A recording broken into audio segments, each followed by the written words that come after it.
What happens when motherhood becomes a crime punishable by permanent separation? When the state decides that the bond between a mother and her newborn child can be severed forever, not as punishment for abuse, not for neglect, but simply because she existed in the wrong place at the wrong moment in history. Welcome to this journey into one of the most harrowing cases of institutional cruelty in American legal history.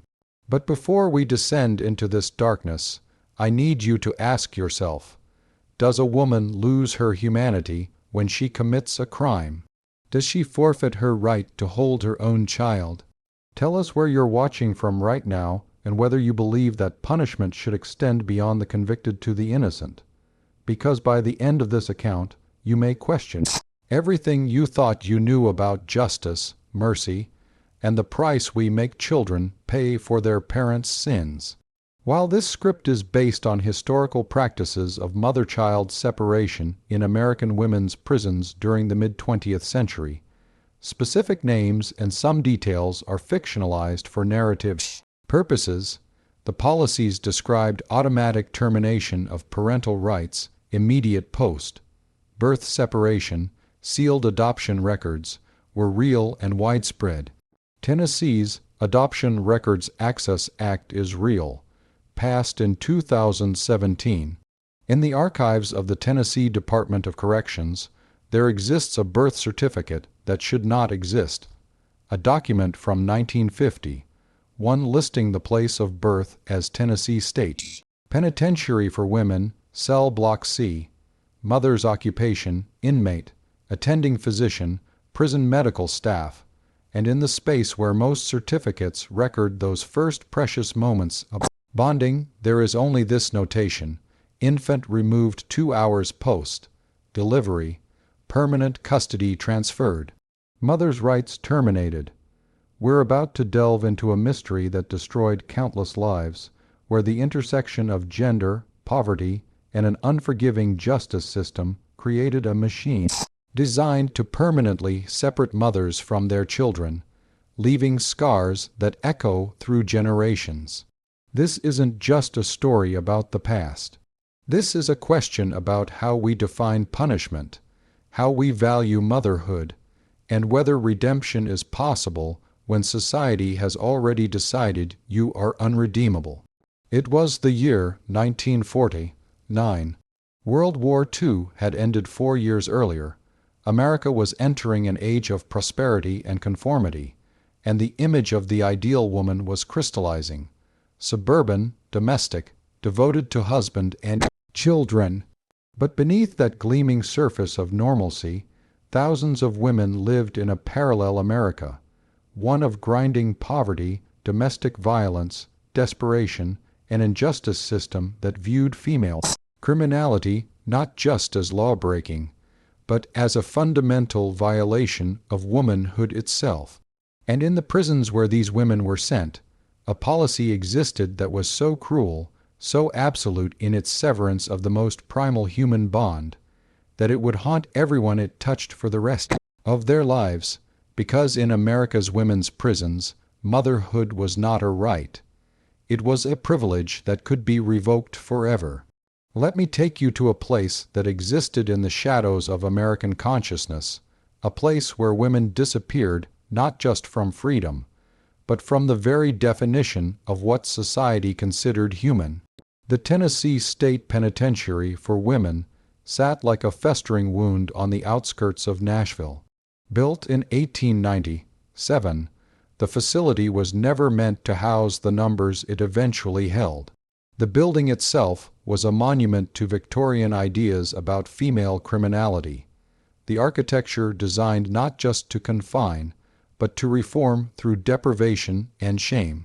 Picture it: brick walls 3 feet thick, designed to muffle sound so completely that screams became whispers before they reached the outside world. Windows set high and narrow, positioned so that inmates could see only slivers of sky, enough to remind them of freedom, never enough to provide hope. The cells measured 8 feet by 6 feet, each containing a metal cot bolted to the floor, a bucket, and nothing else. In winter, the cold seeped through the brick-like water through a sponge. In summer, the heat transformed each cell into an oven, the air so thick and stagnant that breathing required conscious effort. But the architecture was only the beginning. The real horror lived in the philosophy that governed the place. Dr. Lillian Hartwell served as the prison's medical director from 1946 to 1962.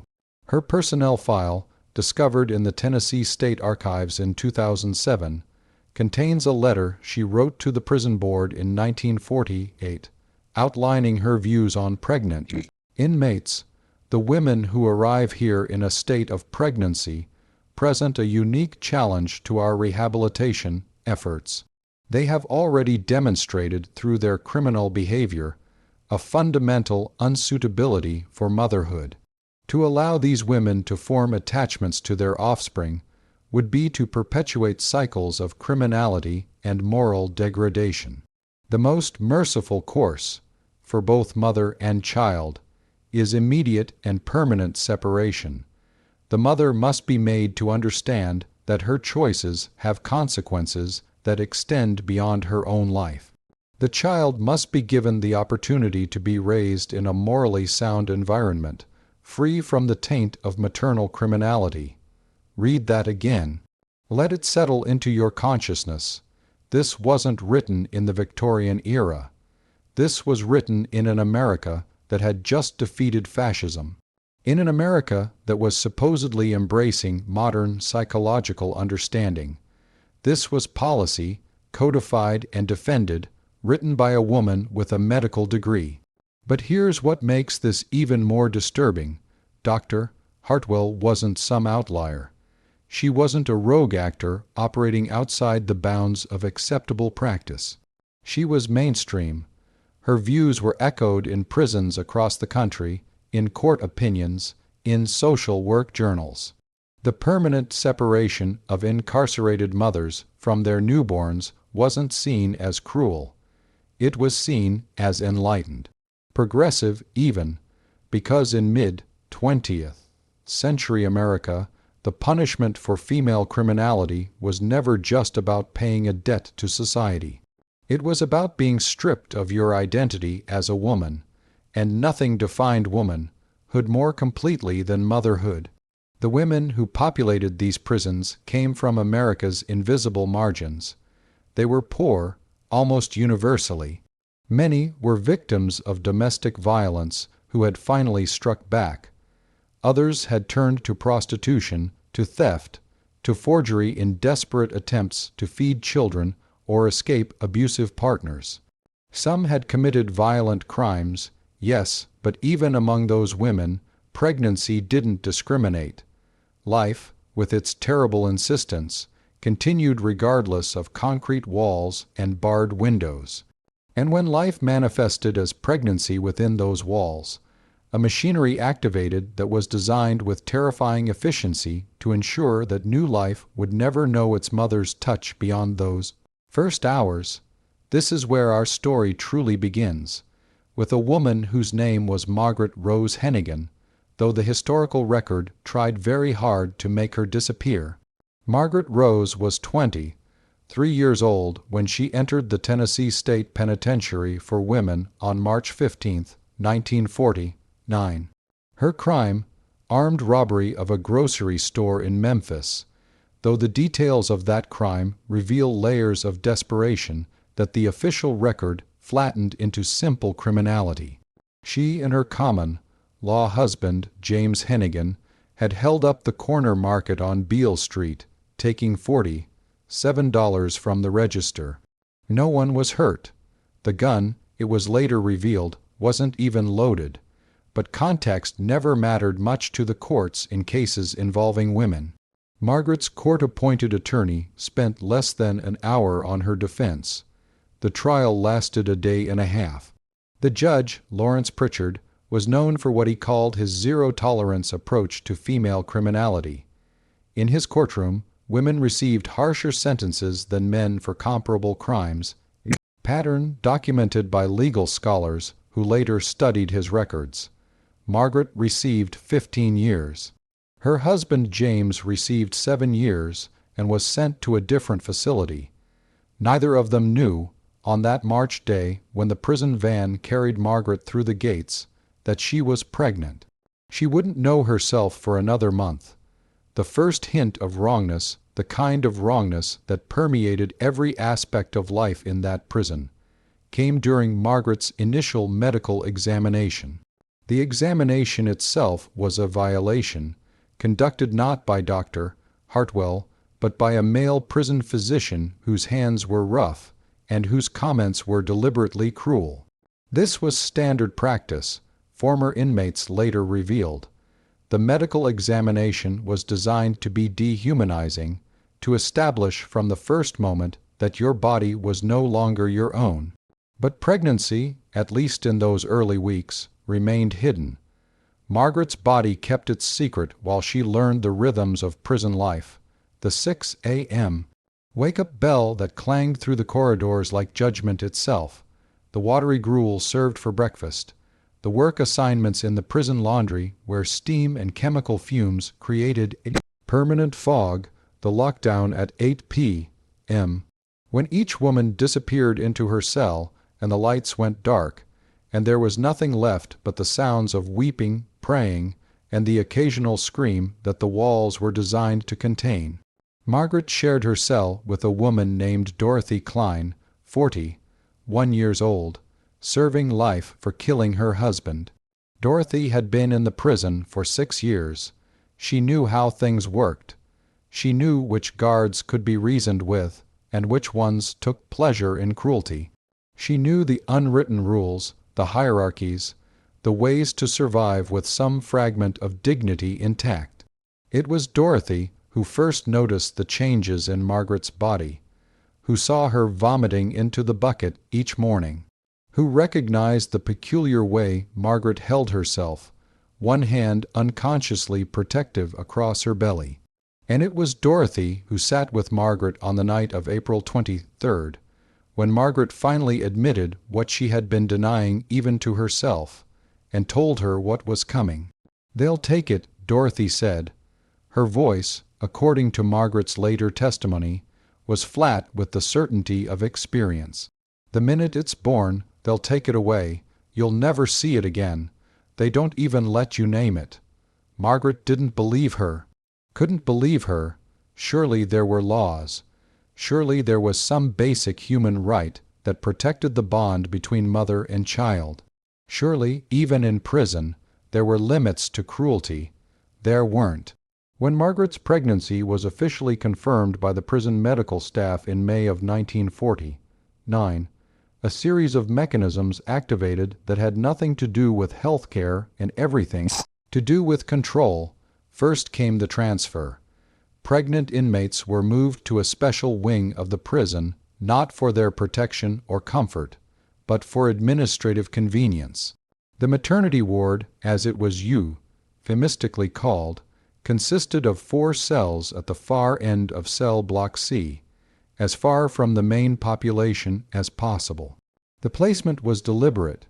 Other inmates were not to be disturbed by the sounds of labor, by the cries of newborns, by any reminder of the natural processes of life that continued despite state's best efforts to suppress them.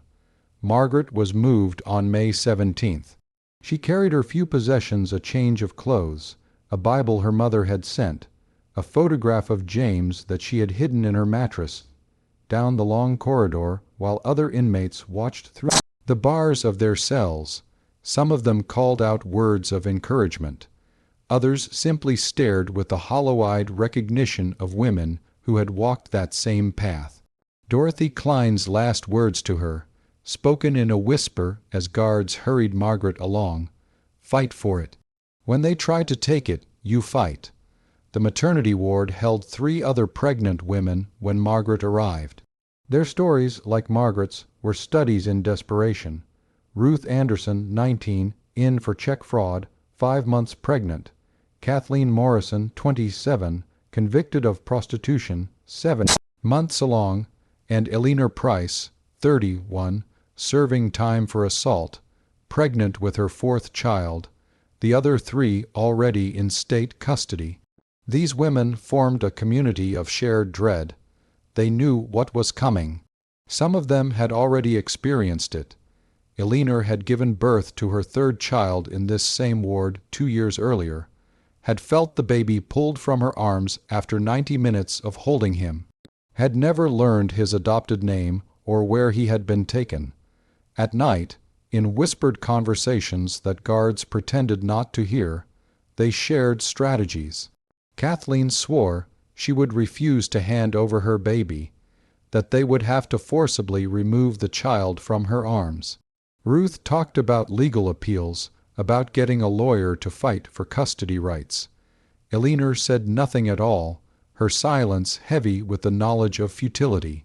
But Margaret still believed in justice, still believed that if she just explained her situation properly, if she could just speak to someone in authority, if she could just demonstrate that she was not irredeemable, that she was capable of love, of care, of being a mother, then surely an exception could be made.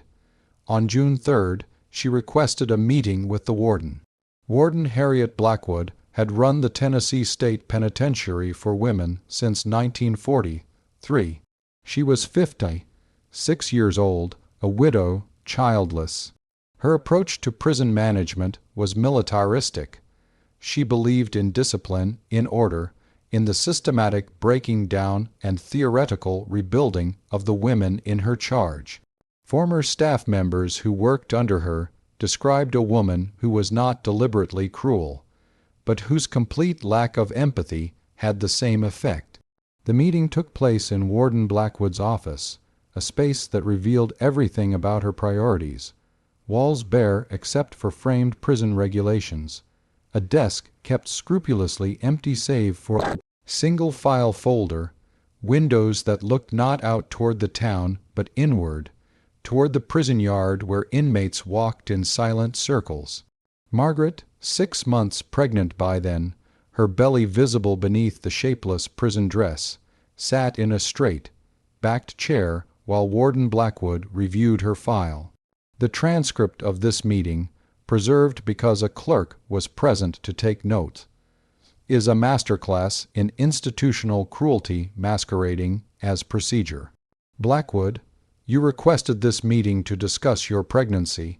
Hennigan, yes, ma'am, I wanted to ask. I wanted to know if there's any way I could keep my baby with me, even for a little while. I know other prisons have programs, Blackwood. This facility does not have such programs. Nor will it. The separation policy is absolute. Hennigan, but it's my child. I have rights, Blackwood. You forfeited your rights when you committed armed robbery. Your status as an inmate supersedes your status as a mother. The child will be better served in a proper home. Hennigan, can I at least know where the baby goes? Can I get letters, pictures? Blackwood, no. Complete separation is essential to the rehabilitation process. For both parties, Hennigan, crying please. I'm begging you, please don't take my baby. Blackwood, your distress is noted. However, policy is policy. You should have considered the consequences before engaging in criminal activity. This meeting is concluded. That was it. That was the extent of institutional mercy. 5 minutes. A policy citation. A reminder that she had forfeited her humanity when she took $47 to feed herself and her husband. But let's pause here. Let's talk about what we think we know versus what the evidence actually shows. When we hear about policies like this, policies that separate mothers from newborns, our modern minds might assume these were relics of a less enlightened age, practices from the 1800s that had been phased out by the middle of the 20th century. We might assume that public outrage would have ended such practices, that the press would have exposed them, that the courts would have intervened. We would be wrong on all counts. These policies were not only legal, they were supported by contemporary psychological theory. A 1940 2008 study published in the Journal of Criminal Psychology argued that allowing incarcerated mothers to bond with their infants would create pathological attachment patterns that would ultimately harm the child's development. The study, authored by Dr. Vernon Hayes of Columbia University, concluded that immediate and permanent severance of maternal bonds serves the best interests of both parties. The press, far from exposing these practices, rarely mentioned them at all. Incarcerated women existed in a realm of social invisibility. Their suffering was not newsworthy. Their stories were not told, and the courts consistently upheld these policies. In case after case throughout the 1940s and 50s, judges ruled that incarceration constituted prima facie evidence of parental unfitness. The mere fact of imprisonment was grounds for termination of parental rights, which brings us to the question that haunts this entire story. At what point does punishment become torture? At what point does justice become cruelty? And who decides where that line exists?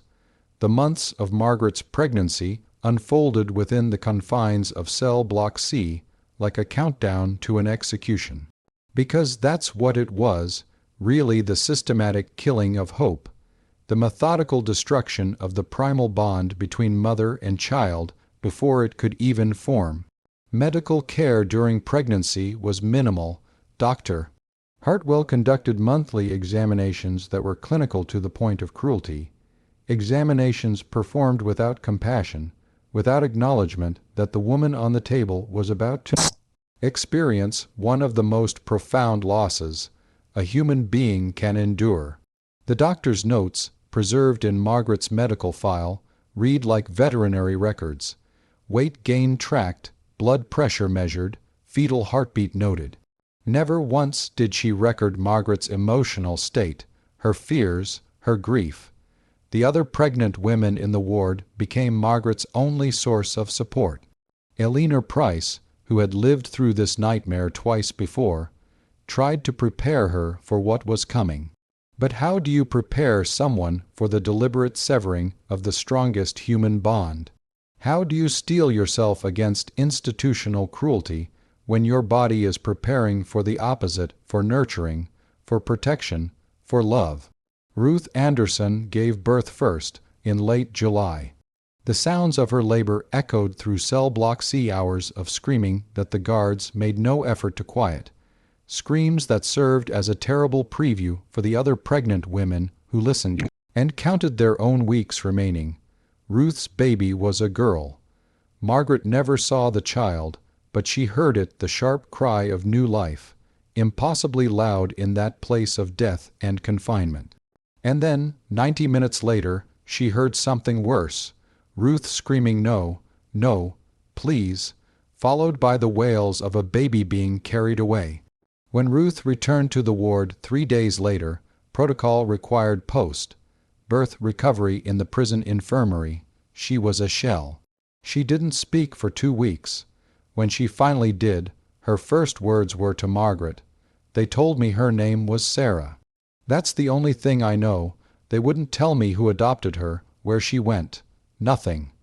Kathleen Morrison gave birth in early September, 2 weeks before her due date. She tried to refuse to hand over the baby. She held her son, a boy, 7 pounds 3 ounces, and wrapped her arms around him and screamed that they would have to kill her to take him. They didn't kill her, they simply waited. Guards stood at the door while Kathleen sobbed and her baby cried, and eventually, inevitably, exhaustion won. When Kathleen's arms loosened from fatigue, a nurse stepped forward and took the child. Just like that. Just that simple. Margaret watched all of this. Watched and learned that resistance was futile, that the machinery of state power was patient and absolute, that love, even the most primal love that exists, was no match for policy. Her own labor began on December 14, 1949. It was a Wednesday. The weather outside was cold, sleet tapping against those narrow windows that showed only slivers of gray sky. Inside cell block C, the air was thick with the smell of disinfectant and old suffering. Margaret's water broke at 4 in the morning. The pain came in waves, each one building on the last until her entire world contracted to a single point of unbearable intensity. There was no comfort offered, no hand to hold, no voice speaking encouragement. The guards called doctor.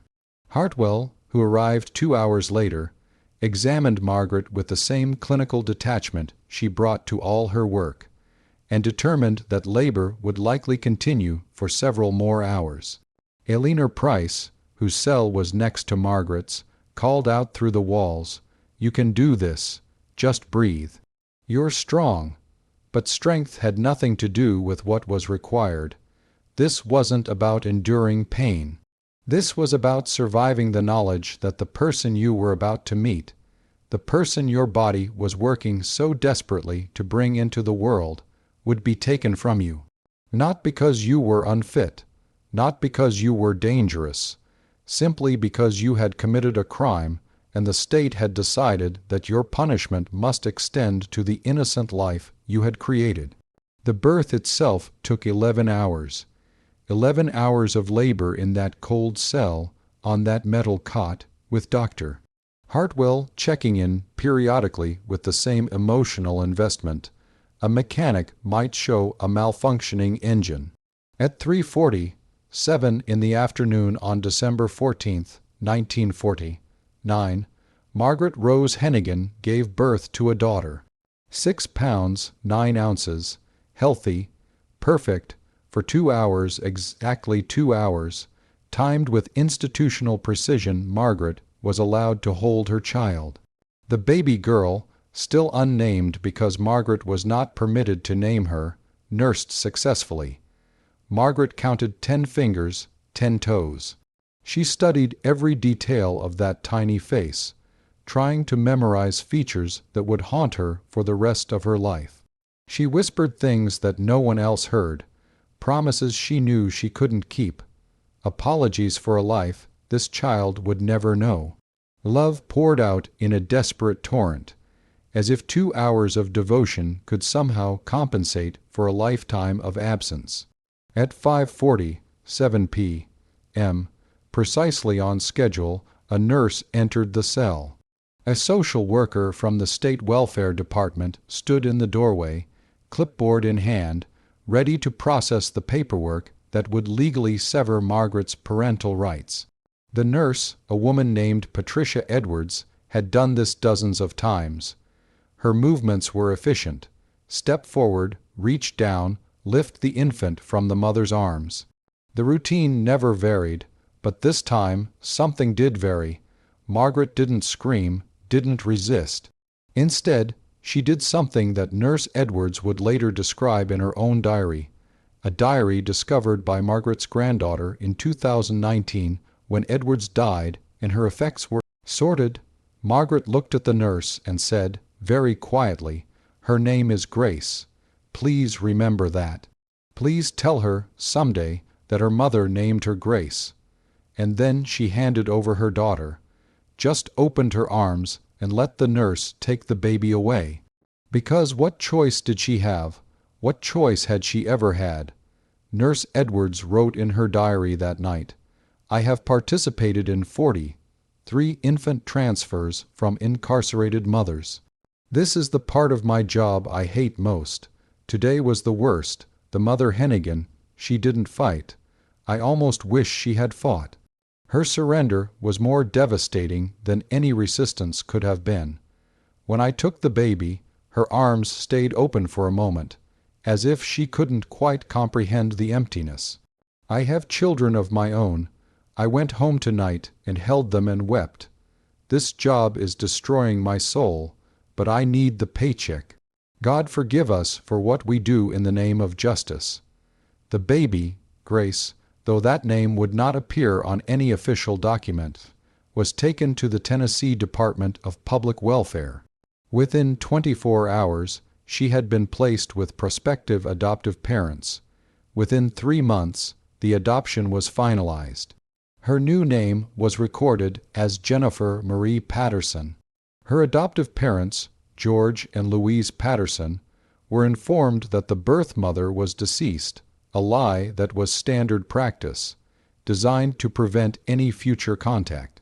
Margaret never saw her daughter again, never received a single photograph, never learned her adopted name or where she had been taken.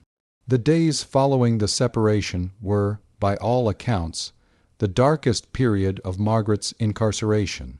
She was returned to the maternity ward for post-birth recovery, where she shared space with Ruth Anderson and Kathleen Morrison, 3 women bound together by the shared experience of state-sanctioned separation from their children. None of them spoke much. What was there to say? Their bodies continued to produce milk for babies who were gone. Their arms remembered the weight they no longer held. They experienced phantom crying, hearing infant wails that existed only in their traumatized minds. Dr. Hartwell's solution to the milk production was medical suppression drugs that caused nausea, dizziness, and severe headaches, but successfully dried up lactation. The physical reminder of motherhood had to be eliminated as efficiently as the child itself had been removed.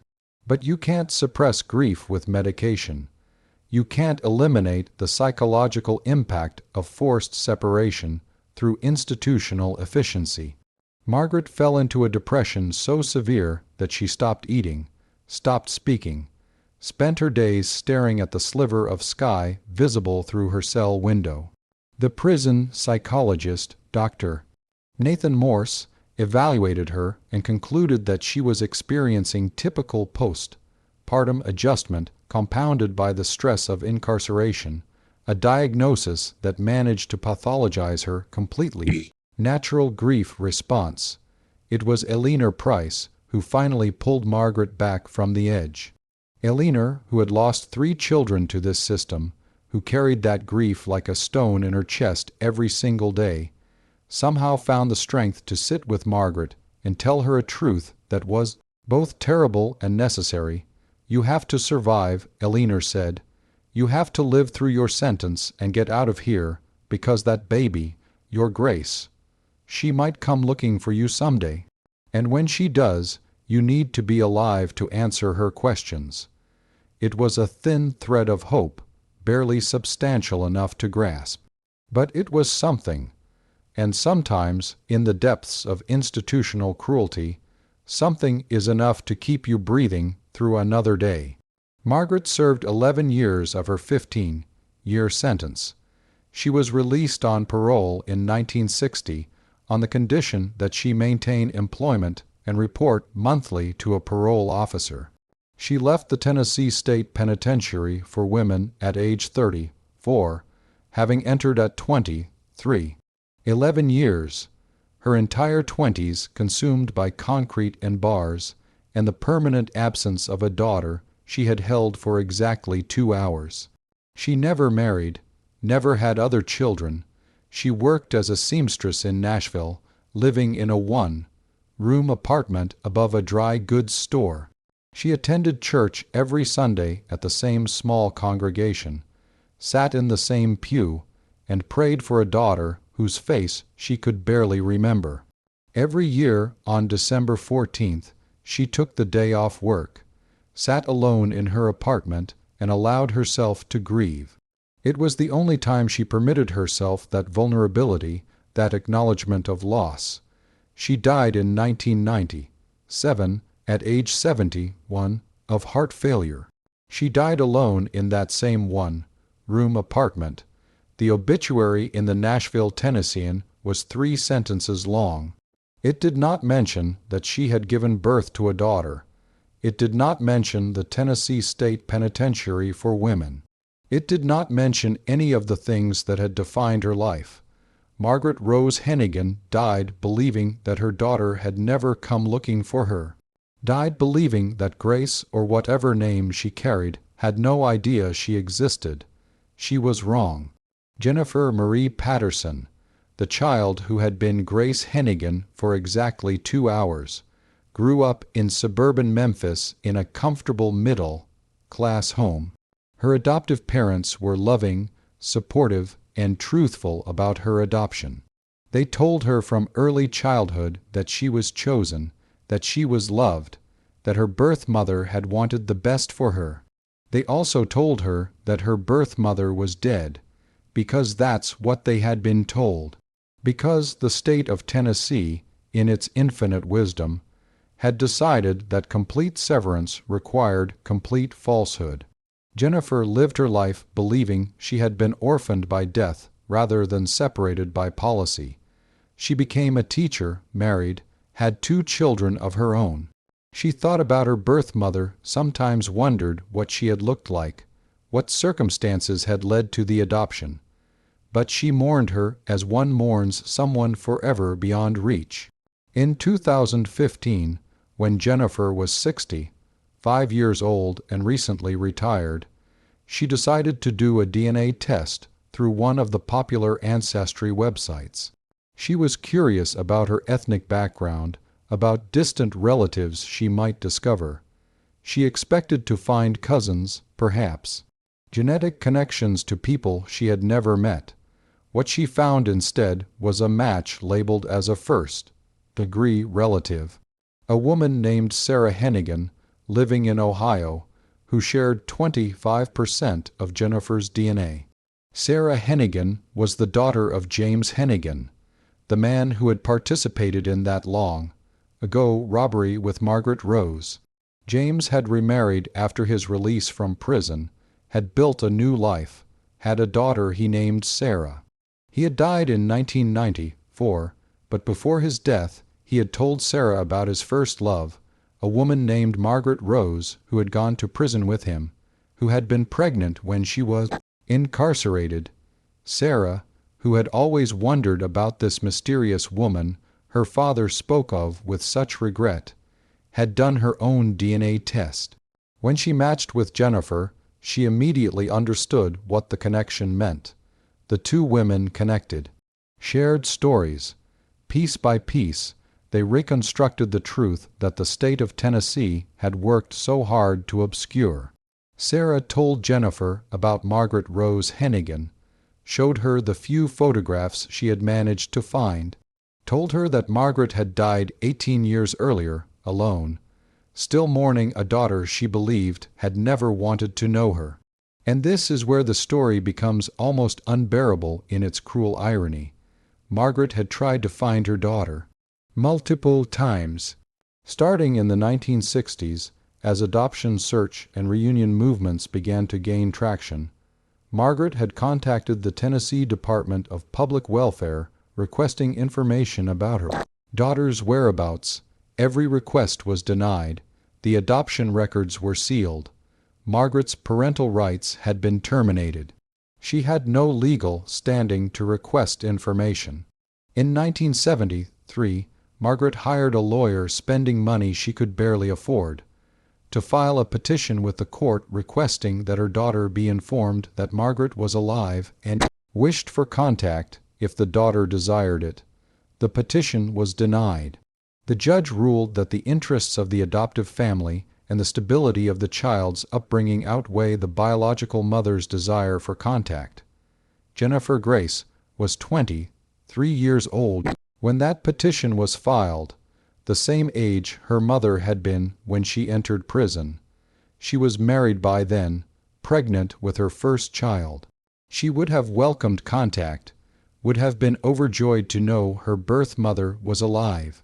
But the system that had separated them so efficiently continued to keep them apart with the same bureaucratic cruelty. Margaret's petition never reached Jennifer. The adoptive parents, following the advice of their lawyer, were never even informed that the birth mother had made contact. 2 women who wanted desperately to know each other, kept apart by sealed records and institutional policy until death made reunion impossible. When Jennifer Patterson learned the full truth of her origins, not just that her birth mother had been incarcerated, but the specific circumstances of her birth and separation, she became an advocate For adoption reform and prisoners' rights, she began researching the history of policies governing pregnant inmates. What she discovered was a system of cruelty that had operated in plain sight for decades, affecting thousands of women and children. The Tennessee State Penitentiary for Women had separated approximately 2,300 mothers from their newborns between 1920 and 1975, when policy finally began to shift. Similar practices existed in prisons across the country. Conservative estimates suggest that over 30,000 children were permanently separated from their incarcerated mothers during this period. Most of those children, like Jennifer, were told their mothers were dead. Most of those mothers, like Margaret, died without ever seeing their children again. Jennifer's advocacy work led to the passage of Tennessee's Adoption Records Access Act in 2017, which allowed adult adoptees to access their original birth certificates and information about their biological parents. It was a small victory, decades too late for her own mother, but it meant that other children of incarcerated mothers might have the chance for reunion that Jennifer never got. She also worked with historians and archivists to preserve the stories of women who had given birth in prison. Through her efforts, the Tennessee State Archives established the Incarcerated Mothers Project, collecting oral histories, medical records, and personal testimonies that document this hidden chapter of American history. Among the records Jennifer helped preserve was nurse Patricia Edwards' diary, the diary that contained the account of taking baby Grace from Margaret's arms.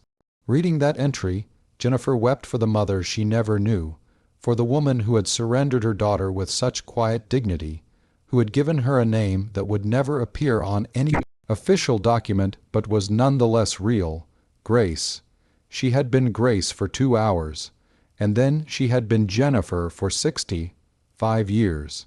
And now, in her knowledge of both names, she carried both identities, the child who was taken and the child who was chosen, forever connected to a mother she never knew but who had loved her with a desperation that transcended time and separation. But questions remain, questions that haunt Jennifer to this day.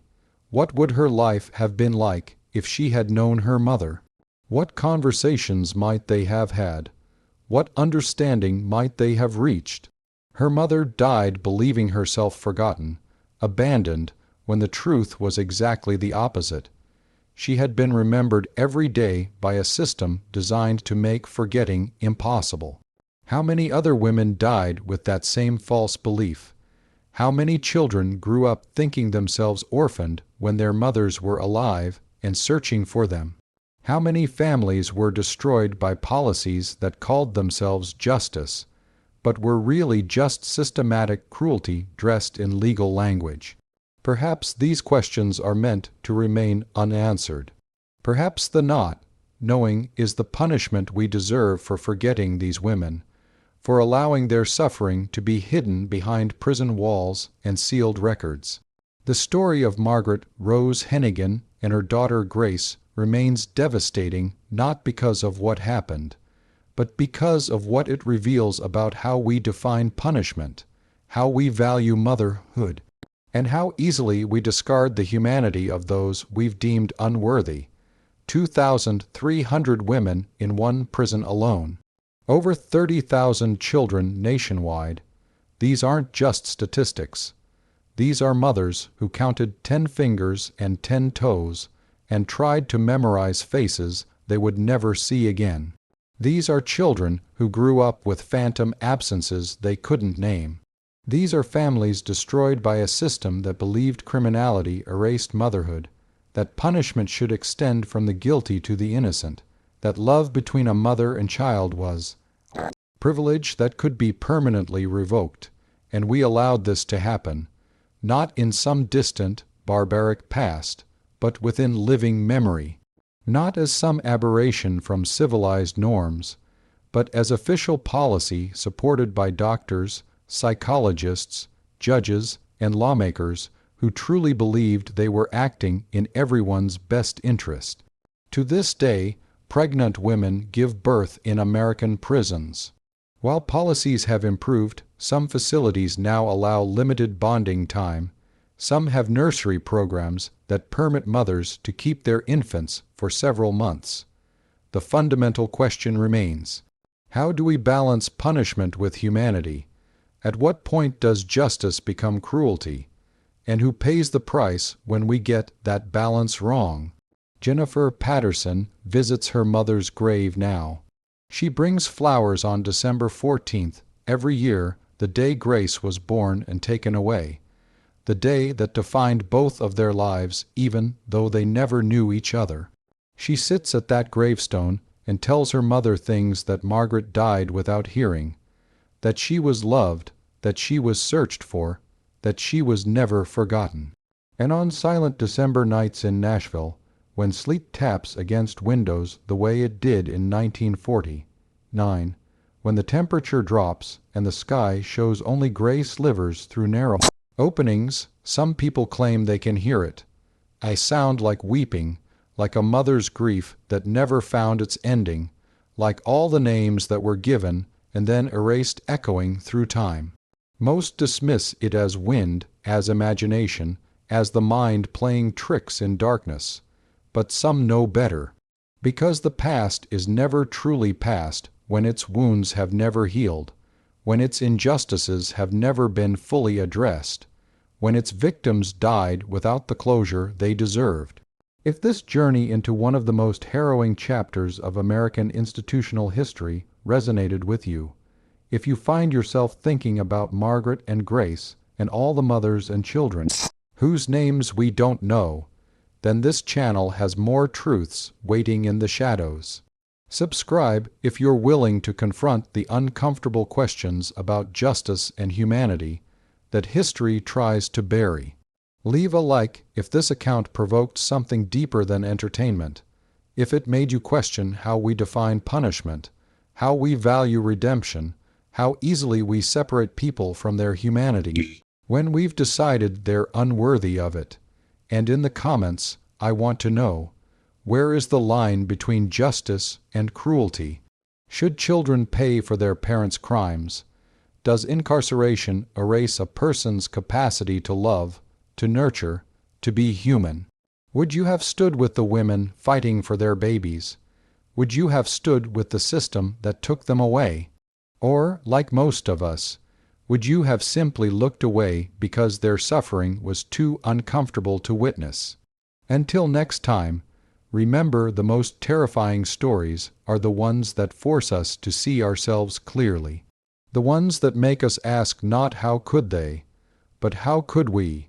Because institutional cruelty doesn't happen in a vacuum. It happens with our permission, our silence, our willingness to believe that some people are beyond redemption, that some bonds can be broken without consequence, that punishment has no limits if we decide the person being punished deserves it. And sometimes that's the darkness we're really afraid of, not the cruelty of others, but our own capacity to accept it, to perpetuate it, to sleep soundly while mothers scream and children cry and families are destroyed in the name of justice.